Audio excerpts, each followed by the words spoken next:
Hello friends, আজকে চলে আসলাম সকলের প্রিয় ঘোষ বাড়িতে। সত্যি বলতে আমি ভাবতেই পারিনি এত সুন্দর পরিবেশ আর এত কিছু একসাথে দেখব।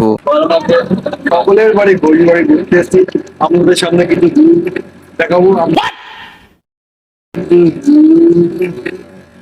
দেখাবো ठीक है। আসসালামু আলাইকুম, সবাই কেমন আছেন? আশা করছি সবাই ভালো আছেন। আলহামদুলিল্লাহ, আমিও ভালো আছি।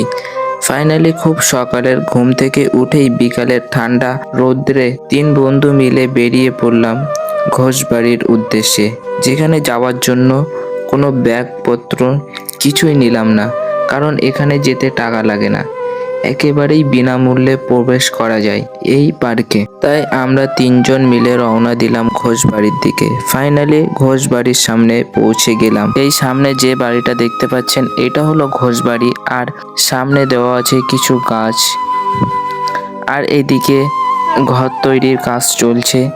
আমরা কিছু না ভেবেই সামনের দিকে যেতে লাগলাম। যেতে যেতেই দেখতে পেলাম একটা পুকুর। পুকুরের পাশ দিয়ে আমরা সামনের দিকে যেতে লাগলাম। মাঝখানে পুকুর, দুই সাইড দিয়ে রাস্তা, খুব ভালোই লাগছিল।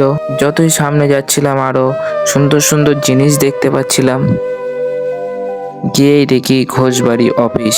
অফিসের পাশ দিয়ে যেতেই দেখতে পেলাম বড় একটা গাড়ি দাঁড়িয়ে আছে। তারপরে সামনের দিকে এসেই দেখি ঘোষবাড়ি শুটিং স্পট। তো সেখান থেকে ঢুকেই দেখতে পেলাম সাইডে অনেক হোটেল তৈরি করা আছে। যাদের খিদে পেয়ে যাবে এই হোটেল থেকে খেয়ে নেবেন। আর এদিকে দেখছি যে অনেক স্কুটির শোরুম আছে, এদিকে কিছু ঘর তৈরি করা আছে। আর সামনের দিকে যেতেই দেখতে পেলাম যে আইসক্রিমের দোকান। এদিকে রাত্রের জন্য নাইট ক্লাব তৈরি করা আছে, আরো অনেক কিছু তৈরি করা আছে। সামনে বসার জায়গাও তৈরি করা আছে।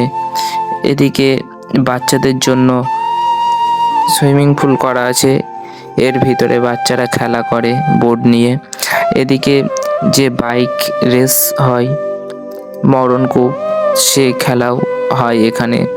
আমরা সামনের দিকে গিয়ে দেখি এখানে সাইনবোর্ডে লেখা আছে বর্ধমান বাইপাস দুর্গাপুর। তো বাইপাস 0 কিমি, তার জন্য এটা সামনেই, এটা হচ্ছে বাইপাস। তো এখানে এসে খুব ভালোই লাগছে, চারিদিকে গাছ, আর এইদিকে বসার জায়গা করা আছে।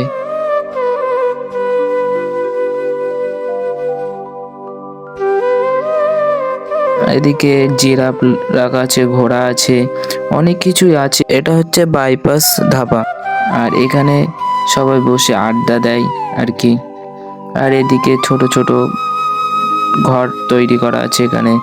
এখানে না আসলে বুঝতেই পারবেন না যে কেমন লাগছে এখানে এসে। এই জায়গাটা খুব বড়। ভিডিওটি দেখতে দেখতে একটা কথা বলে রাখি, যারা ইউটিউব থেকে দেখছেন তারা সাবস্ক্রাইব করবেন, আর যারা ফেসবুক থেকে দেখছেন তারা ফলো করতে ভুলবেন না। এই জায়গাটা এতটাই বড় যে আপনারা ঘুরে শেষ করতে পারবেন না। আবার একটা আম বাগানে চলে আসলাম। কোরিয়ামের মাছ রাখা হয়, সেই মাছ রাখা হচ্ছে।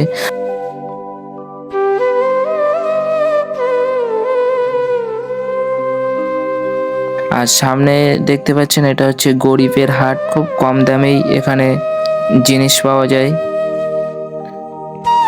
আবার এই দিকে দেখতে পাচ্ছেন যে এখানে বড় একটা নাগরদোল্লা রাখা আছে। এগুলো হচ্ছে রাত্রে করে চালু করা হয়। আর এদিকে আবার একটা মরণকূপ খেলা। তো এদিক থেকে সামনের দিকে যেতে যেতেই দেখতে পেলাম যে আরো অনেক এদিকেও খেলনার জিনিস রাখা, তৈরি করা আছে। এদিকে অনেক পাখি রাখা আছে, বিভিন্ন রকমের পাখি। আপনারা না আসলে, না দেখলে বুঝতেই পারবেন না। পায়রাও রাখা আছে। আর এদিকে আবার দেখতে পেলাম যে উট পাখি এই খাঁচার ভিতরে রাখা আছে। এখানে আবার শুটিং করছিল কিছু লোক। যাই হোক, আমরা ওখান থেকে চলে আসলাম। তো জায়গাটা এতই বড় যে সবকিছু দেখাতে দেখাতে আমাদের একটু কষ্ট হয়ে গিয়েছিল, তার জন্য এক জায়গায় আমরা একটু বসে রেস্ট নিয়ে নিলাম। পাশেই দেখতে পেলাম একটা দাদা ঘোড়া নিয়ে এসছে, ঘোড়াটাকে একটু খাওয়াতে। তো দেখতে পাচ্ছি আমার বন্ধুদের কেমন ভাবে দেখছে, যেন জীবনে যেন ঘোড়া দেখেইনি। তো এমনভাবে দেখছিল, আমি ডাকছিলাম তাও শুনতেও পাচ্ছে না, একটানা ঘোড়ার দিকেই দেখছে। অনেক ডাকার পরে শুনতে পেলো, তারপরে ঘোড়াটাকে ঘাস খাওয়াতে খাওয়াতেই সেই দাদাটা ঘোড়াটার পিঠে উঠে পড়লো। আবার চলে আসলাম এই দিকে। এসেই প্রথমেই চোখে পড়লো বড় করে লেখা আছে সকলের বাড়ি ঘোষবাড়ি। এখান থেকে কয়েকটি ফটো তুলে বাড়ির দিকে রওনা দিলাম। যারা ইউটিউব থেকে দেখছেন তারা সাবস্ক্রাইব করবেন, আর যারা ফেসবুক থেকে দেখছেন তারা ফলো করবেন। সবাই ভালো থাকবেন, পরের ভিডিওতে আবার দেখা হবে। আর ভিডিওটি এখানেই শেষ করলাম, আর বেশি বড় করব না।